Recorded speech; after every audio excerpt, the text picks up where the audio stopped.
evening, friends, and welcome to Catnaps from Sleepytime Tales. Catnaps are a new episode format. Short, quick stories released in between regular episodes for people who need a little something fresh to help them sleep. The stories selected are very old short stories of various origins and will be released exclusively on Patreon for all backers and on RadioPublic free with advertising. A Cosmopolite in a Café by O. Henry. At midnight the cafe was crowded. By some chance the little table at which I sat had escaped the eye of incomers, and two vacant chairs at it extended their arms with venal hospitality to the influx of patrons. And then a cosmopolite sat in one of them, and I was glad, for I held a theory that since Adam no true citizen of the world had existed.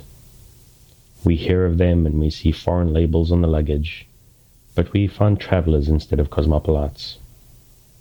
I invoke your consideration of the scene: the marble-top tables, the range of leather-upholstered wall seats, the gay company, the ladies dressed in demi-state toilets speaking in an exquisite visible chorus of taste, economy, opulence, or art, the sedulous and largest loving garçons, the music wisely catering to all with its raids upon the composers, the melange of talk and laughter, and, if you will, the Würzburger and the tall glass cones that bend to your lips as a ripe cherry sways on its branch to the beak of a robber jay.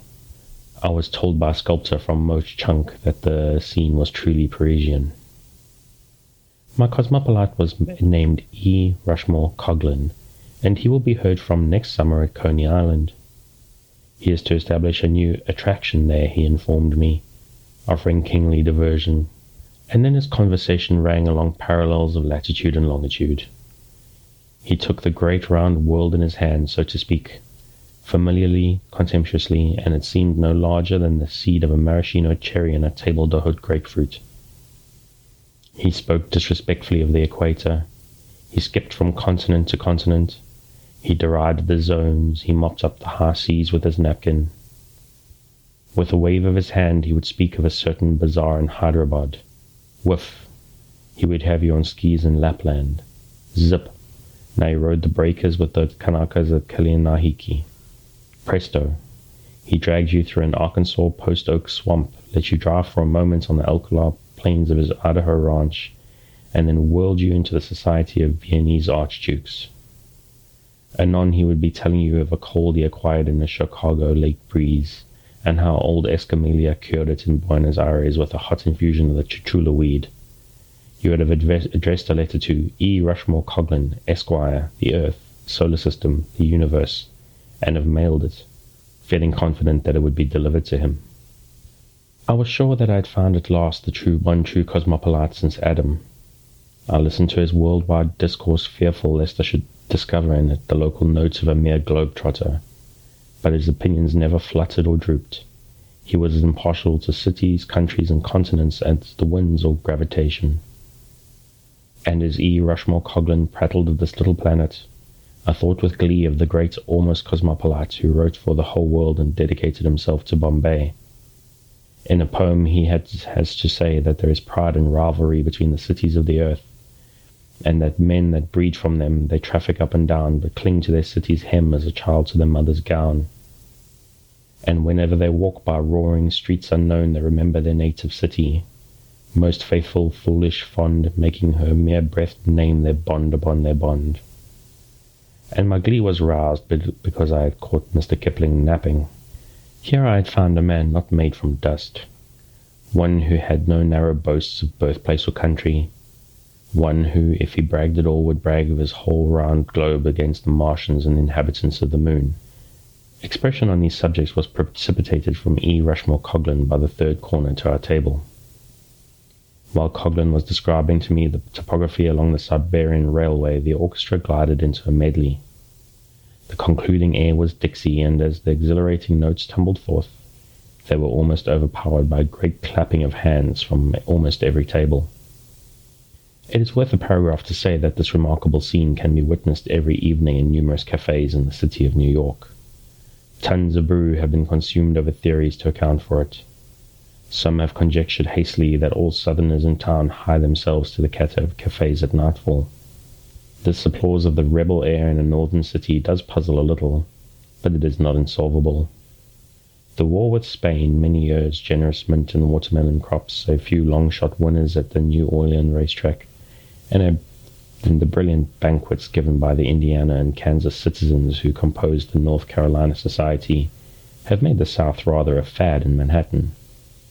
Your manicure will lisp softly that your left forefinger reminds her much of a gentleman's in Richmond, Virginia. Oh, certainly, but many a lady has to work now. The war, you know. When Dixie was being played, a dark-haired young man sprang from somewhere with a Mosbury gorilla yell and waved frantically with a soft-brimmed hat. Then he strayed through the smoke, dropped into the vacant chair at our table, and pulled out cigarettes. The evening was at the period when reservists thawed. One of us mentioned 3 Würzburgers to the waiter. The dark-haired young man acknowledged his inclusion in the order by a smile and a nod. I hastened to ask him a question because I wanted to try out a theory I had. "Would you mind telling me," I began, "where you are from?" The fist of E. Rushmore Coghlan banged the table and I was jarred into silence. "Excuse me," said he, "but that's a question I never like to hear asked. What does it matter where a man is from? Is it fair to judge a man by his post office address? Why, I've seen Kentuckians who hated whiskey, Virginians who weren't descended from Pocahontas, Indianians who haven't written a novel, Mexicans who didn't wear velvet trousers with silver dollars sewed along the seams, funny Englishmen, spendthrift Yankees, cold-blooded Southerners, narrow-minded Westerners, and New Yorkers who were too busy to stop for an hour on the street to watch a one-armed grocer's clerk do up cranberries in paper bags. Let a man be a man and don't handicap him with the label of any section." "Pardon me," I said, "but my curiosity was not altogether an idle one. I know the South, and when the band plays Dixie, I like to observe. I have formed the belief that the man who applauds that air with special violence and ostensible sectional loyalty is invariably a native of either Secaucus, New Jersey, or the district between Murray Hill Lyceum and the Harlem River. This city."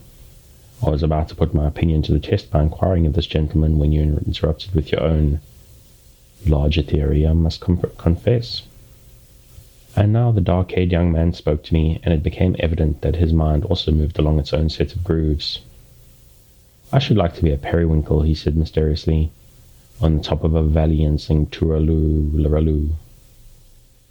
This was clearly too obscure, so I turned again to Coghlan. "I've been around the world 12 times," said he. "I know an Inuit in Upnavik who sends to Cincinnati for his neckties, and I saw a goat herder in Uruguay who won a prize in a Battle Creek breakfast food puzzle competition. I pay rent on a room in Cairo, Egypt, and another in Yokohama all the year round. I've got slippers waiting for me in a tea house in Shanghai, and I don't have to tell them how to cook my eggs in Rio de Janeiro or Seattle. It's a mighty little old world. What's the use of bragging about being from the north or the south, or the old manor house in the Dale, or Euclid Avenue, Cleveland, or Pikes Peak, or Fairfax County, Virginia, or Hooligan's Flats, or any place? It will be a better world when we quit being fools about some mildewed town or 10 acres of swampland just because we happen to be born there." "You seem to be a genuine cosmopolite," I said admiringly. "But it also seems that you would decry patriotism." "A relic of the Stone Age," declared Coghlan warmly. "We are all brothers. Chinamen, Englishmen, Zulus, Patagonians, and the people in the bend of the Kaw River. Some day all this petty pride in one city or state or section or country will be wiped out, and we'll be citizens of the world as we ought to be." "But while you are wandering in foreign lands," I persisted, "do your thoughts not return to some spot, some dear and nary a spot," interrupted E.R. Coogan flippantly. "The terrestrial, globular, planetary hunk of matter, slightly flattened at the poles and known as the Earth, is my abode. I've met a good many object-bound citizens of this country abroad. I've seen men from Chicago sit in a gondola in Venice on a moonlit night and drag about their drainage canal. I've seen a southerner, on being introduced to the King of England, hand that monarch, without batting his eyes, the information that his great-aunt on his mother's side was related to by marriage to the Perkinses of Charleston. I knew a New Yorker who was kidnapped for ransom by some Afghanistan bandits. His people sent over the money and he came back to Kabul with the agent. Afghanistan? Native said to him through an interpreter. Well, not so slow, do you think? Oh, I don't know, says he, and he begins to tell them about a cab driver at 6th Avenue and Broadway. Those ideas don't suit me. I'm not tied down to anything that isn't 8,000 miles in diameter. Just put me down as E. Rushmore Coghlan, citizen of the terrestrial sphere. My cosmopolite made a large adieu and left me, for he thought he saw someone through the chatter and smoke whom he knew. So I was left with the would-be periwinkle who was reduced to Würzburger without further ability to voice his aspirations to perch, melodious, upon the summit of a valley. I sat reflecting upon my evident cosmopolite, and wondering how the poet had managed to miss him. He was my discovery, and I believed in him. How was it the men that breed from them that traffic up and down, but cling to their city's hem as a child to the mother's gown? Not so E. Rushmore Coghlan, with the whole world for his. My meditations were interrupted by a tremendous noise and conflict in another part of the café. I saw above the heads of the seated patrons E. Rushmore Coghlan and a stranger to me engaged in terrific battle. They fought between the tables like titans, and glasses crashed, and men caught their hats up and were knocked down, and a brunette screamed, and a blonde began to sing teasing. My cosmopolite was sustaining the pride and reputation of the earth when the waiters closed in on both combatants with their famous flying wedge formation and bore them outside, still resisting. I called McCarthy, one of the French garçons, and asked him of the cause of the conflict. The man with the red tie, that was my cosmopolite, said he got hot on account of things about the bum sidewalks and water supply of the place he came from by the other guy. Why, said I, bewildered. The man is a citizen of the world, a cosmopolite. He, originally from Mattawamkeag, Maine, he said, continued McCarthy, and he wouldn't stand for no knocking the place. Thank you for joining me on this week's episode of Catnaps. Hopefully you enjoyed it. Hopefully you're asleep. And if it worked well for you, we'll see you again next week.